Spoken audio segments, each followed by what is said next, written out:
I grew up witnessing the miracles of Mahadev that cannot be explained by science. मेरे गुरु के पास बहुत भीड़ आती और मेरे गुरु उस भीड़ में देख के बता देते किसको क्या समस्या है और उस समस्या का समाधान क्या है। और मैं हमेशा अपने गुरु से पूछता कि आपको ये सब कुछ कैसे दिखता है, आप त्रिकालदर्शी कैसे हो। और मेरे गुरु मुस्कुराते। उन्होंने कहा कि मेरा लोभ कभी भी त्रिकालदर्शी बनने का था ही नहीं। उन्होंने कहा कि मुझे तो हमेशा से महादेव के दर्शन करने थे, और अगर महादेव के दर्शन करने तो तुम इन आंखों से नहीं देख सकते, इन कान से उनकी वाणी नहीं सुन सकते। तुम्हें अपने भीतर प्रवेश करना होगा, तुम्हें अपनी चेतना को ऊपर उठाना होगा, और तब तुम्हारा तीसरा नेत्र खुल जाएगा। और जब तीसरा नेत्र खुलता है तब महादेव का स्मरण होगा, और तब जो अंग्रेज कहते हैं ना ESP, एक्स्ट्रा सेंसरी परसेप्शन, तुम्हारा वो भी जागृत हो जाएगा। महादेव के दर्शन को पाने के लिए जब तुम चलोगे, फिर तुम्हें महादेव के साथ साथ सब कुछ दिखना शुरू हो जाएगा। इसलिए शिवयोगी हमेशा कहते हैं भीतर प्रवेश करो।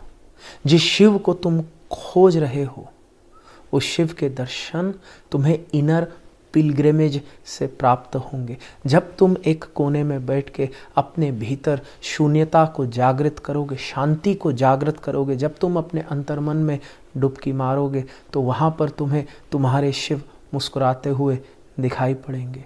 और फिर तुम्हें केवल शिव ही नहीं दिखाई पड़ेंगे, फिर तुम्हें बहुत कुछ दिखाई पड़ेगा। और ये केवल शिव योगियों के साथ नहीं होता, हर व्यक्ति अपने भीतर कुछ ना कुछ जागृत कर लेता है। एक्स्ट्रा सेंसरी परसेप्शन एक कवि के भीतर ESP है। वो एक साधारण सी घटना को देखकर उसमें न जाने क्या क्या देख लेता है, और फिर एक खूबसूरत काव्य का निर्माण करता है। एक वैज्ञानिक एक साधारण सी घटना को देखकर उसमें विज्ञान के रहस्य खोज लेता है। कहते हैं कि एक स्टीम इंजन का निर्माण एक व्यक्ति जब उबलती हुई केतली को देख रहा था वहां से हुआ। कहते हैं न्यूटन ने गुरुत्वाकर्षण के नियम, कायदे, कानून लिखे जब उसने एक गिरते हुए फल को देखा। एक कवि के भीतर कुछ जागृत है, इसलिए वो एक कविता लिख सकता है। एक वैज्ञानिक के भीतर कुछ जागृत है, इसलिए वो अपने आसपास विज्ञान को समझ सकता है। और एक शिव योगी के भीतर सब कुछ जागृत है, और इसलिए वो प्रकृति को समझ सकता है। वो महादेव के दर्शन प्राप्त कर खुशी खुशी अपने जीवन को जी सकता है। और इसलिए शिव योगी कहते हैं शिव शिवानंद शिव योगी। इसका मतलब एक शिव योगी के साथ हमेशा उसके गुरु शिवानंद, हमेशा उसके शिव उसका हाथ पकड़ के चल रहे हैं। और एक शिव योगी को क्योंकि उसकी चेतना जागृत है, इस बात का एहसास है।